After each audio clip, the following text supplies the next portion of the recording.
ইতিহাসের অন্যতম ভয়াবহ দাবানলে ব্যাপক ক্ষয়ক্ষতির মুখে পড়েছে যুক্তরাষ্ট্রের লস অ্যাঞ্জেলেস শহর। এতে এখন পর্যন্ত অন্তত ২৭ জন নিহত এবং ১২,০০০-এর বেশি ঘরবাড়ি ধ্বংস হয়েছে। ভয়ঙ্কর এই আগুনের কারণে শহরটির বিভিন্ন এলাকা যেন যুদ্ধক্ষেত্রে রূপ নিয়েছে। আর প্রাথমিক ধারণা অনুযায়ী লস অ্যাঞ্জেলেসের দাবানলে ক্ষয়ক্ষতির পরিমাণ $৫,০০০ কোটি ছাড়িয়ে যেতে পারে। এটি যুক্তরাষ্ট্রের ইতিহাসে সবচেয়ে বড় ধ্বংসাত্মক দাবানল বলে মনে করছেন বিশেষজ্ঞরা। যদিও দাবানল এখন অনেকটাই নিয়ন্ত্রণে রয়েছে বলে দাবি করেছে স্থানীয় প্রশাসন। আর ঘটনা তদন্ত করে দাবানলের প্রকৃত কারণ খুঁজে বের করার প্রত্যয় ব্যক্ত করেছেন ক্যালিফোর্নিয়া মেয়র।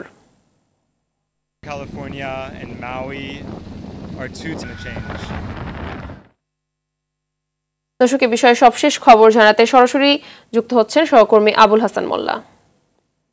হাসান, লস অ্যাঞ্জেলেসের দাবানল এখন কতটা নিয়ন্ত্রণে আছে বলে জানিয়েছে স্থানীয় দমকল বাহিনী, জানাবেন। আর বাংলাদেশিরা কেউ ক্ষতিগ্রস্ত হয়েছে কিনা এ ধরনের কোনো তথ্য আপনার কাছে থাকলে জানাবেন। ধন্যবাদ মাহবুবা। আপনি যেমনটা বলছেন, প্রায় ২৭ জন মৃত্যুর পাশাপাশি শেরিফ ডিপার্টমেন্টের তথ্য অনুযায়ী এখন পর্যন্ত আরো ১৮ জনের নিখোঁজের সংবাদ পাওয়া যায়।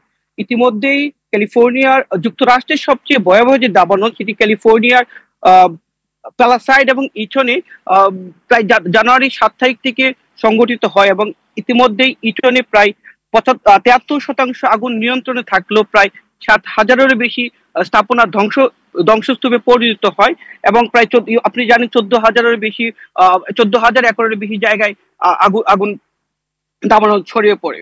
এছাড়াও প্যালাসাইডে প্রায় ২৩,০০০-এরও বেশি একরের জায়গায় দাবানল ছড়িয়ে পড়া এবং ৫,০০০-এর বেশি ঘরবাড়ি আগুনে বিধ্বস্ত হয় এবং এছাড়াও এখন পর্যন্ত প্রায় আগুন অনেকাংশে নিয়ন্ত্রণে রয়েছে বলে জানায় ক্যালিফোর্নিয়া ফায়ার ডিপার্টমেন্ট।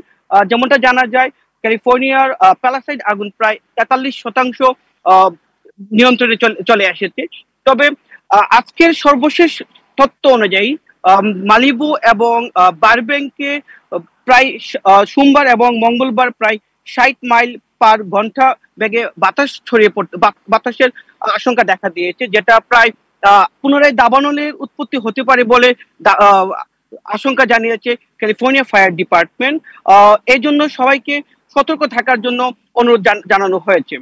তবে এখন পর্যন্ত সর্বশেষ সংবাদ পাওয়া পর্যন্ত বাংলাদেশি কমিউনিটির কেউ আগুনে ক্ষতিগ্রস্ত হয়েছে বলে জানা যায়নি। এখন পর্যন্ত আগুনের ক্ষতিগ্রস্তদের পাশে বাংলাদেশি কমিউনিটির বিভিন্ন সংগঠনের নেতৃবৃন্দ রিলিফ কার্যক্রমে অংশগ্রহণ করেছে বলে জানা যায়। ক্যালিফোর্নিয়া দাবানলে আমার কাছে এখন পর্যন্ত এই ছিল সর্বশেষ সংবাদ। ধন্যবাদ। ধন্যবাদ আপনাকে।